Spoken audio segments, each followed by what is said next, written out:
شروع کرتا ہوں اللہ تعالیٰ کے نام سے جو بڑا مہربان اور نہایت رحم فرمانے والا ہے۔ فتنہ گر اور منافق شکاریوں کا تذکرہ۔ حضرت ابو ہریرہ رضی اللہ تعالیٰ عنہ سے روایت ہے کہ رسول اللہ صلی اللہ علیہ وآلہ وسلم نے فرمایا، آخری زمانہ میں کچھ ایسے مکار لوگ پیدا ہوں گے جو دین کی آڑ میں دنیا کا شکار کریں گے۔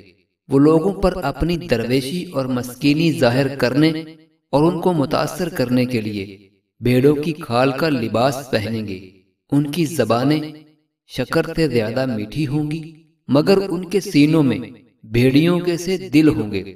ان کے بارے میں اللہ تعالی کا فرمان ہے، کیا یہ لوگ میرے ڈھیل دینے سے دھوکہ کھا رہے ہیں یا مجھ سے نہ ڈر ہو کر میرے مقابلے میں دلیری دکھا رہے ہیں؟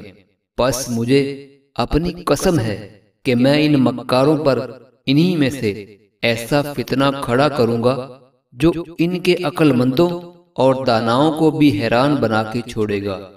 اس حدیث سے معلوم ہوا ہے کہ ریاکاری کی یہ خاص قسم کہ عابدوں زاہدوں کی صورت بنا کر اور اپنے اندرونی حال کے بالکل برعکس ان خاصان خدا اللہ تعالیٰ کے نیک بندوں کی سی نرم و شیریں باتیں کر کر کے اللہ کے سادہ لو بندوں کو اپنی عقیدت کے جال میں پھانسا جائے اور ان سے دنیا کمائی جائے، بدترین قسم کی ریاکاری ہے۔ اور ایسے لوگوں کو اللہ تعالیٰ کی تنبیہ ہے کہ وہ مرنے سے پہلے اس دنیا میں بھی سخت فتنوں میں مبتلا کیے جائیں گے۔